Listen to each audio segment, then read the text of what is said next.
Peygamberimiz Muhammed sallallahu aleyhi ve sellem hadislerinde Hazreti Mehdi'nin Allah'tan qorquunluq bulgan, yuqarı ahlaklı kişi ekanligi aytila.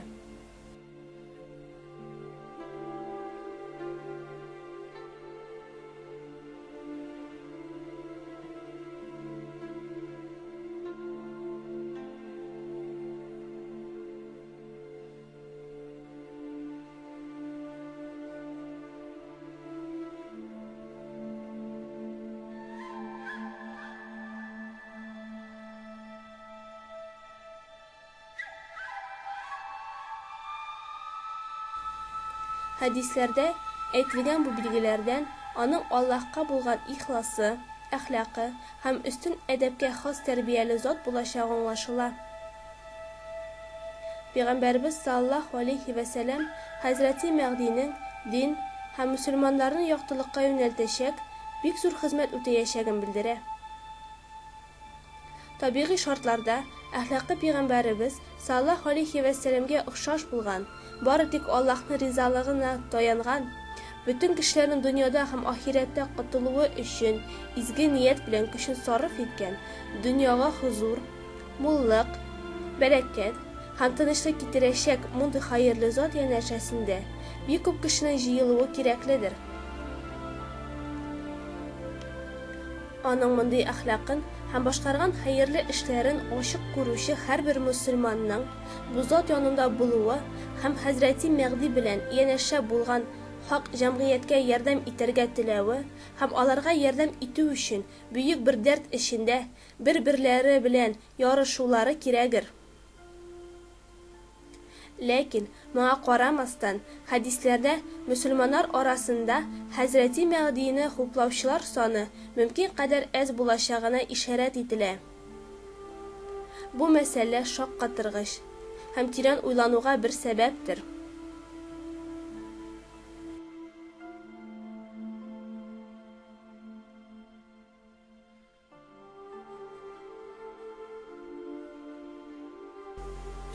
Demek ki Hazreti Mehdi'nin yanaşasında yaşamışı kişiler ona has bulan üstün sıfatların hem başkargan hayırlı amellerin görgenleri halde hemen Hazreti Mehdi'ni hem anlı cemaatin tanımaslar. Hazreti Mehdi'nin munduğu hali Hazreti Yusuf turmuşu bilen bir oxşaş.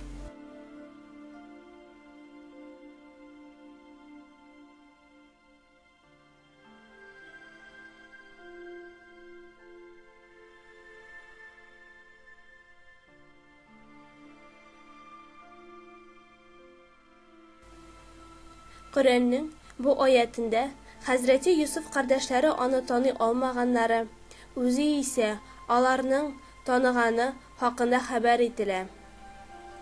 İndi hadislerinin işaretine göre Hazreti Mehdi'den ne Hazreti Yusuf sıman bulaşak.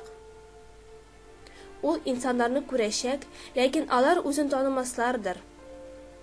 Hatta kaybirleri kapma karşı bir fikir yürütürler. Onu hoplav, yeyse yardım etüden koşarlar. Şulay yok, onu bitmezek bularak görüp, ondan yaraklaşırlar, hem ona kopma karşı bir harekette bulurlar.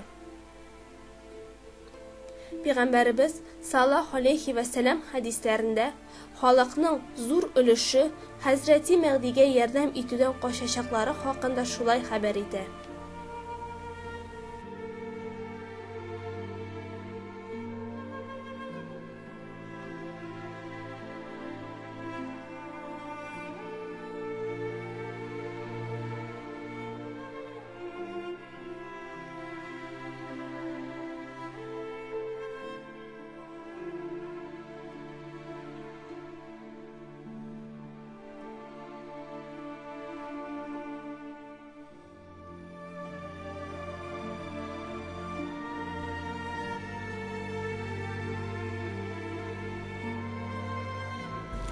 Şüphesiz bu Allah'ın bir mucizasıdır. Peygamberimiz sallallahu aleyhi ve sellem'nin bundan dur asır ilik hissetip duyganlarının şınlıkla aşu büyük ahmetlidir. Hazreti Mehdi cemaati bütün dünya kişilerinin geleceği için bir gerekli hem faydalı bulganları halde başlangıç vakitte Müslümanlar arasında bilinmezler. Halktan da Allah'a yardımcı bulacağı görünmez. Әмма bu kişilerin bir өлüşü vicdanları bilen bu börek şəxslərinin üstünlüğünü anlar. Lakin bütün alametlerin tanımlarına qaramasdan öz qaygılarına birilip Hazreti Mehdi'ni tanımağın sıman qılanıb yerden bitmezler, yaraklaşırlar, hem kalan kişilerden de anlağanları işin varlığını qaşırırlar, bildirtmezler. Şula itirip Hazreti İsa hem Hazreti Mehdi'ye yerden itüden qaşılarının tüp səbəbi olup, onlarının maddi hem kilip kitişi avruqlardan hukuka birilişenlikleridir.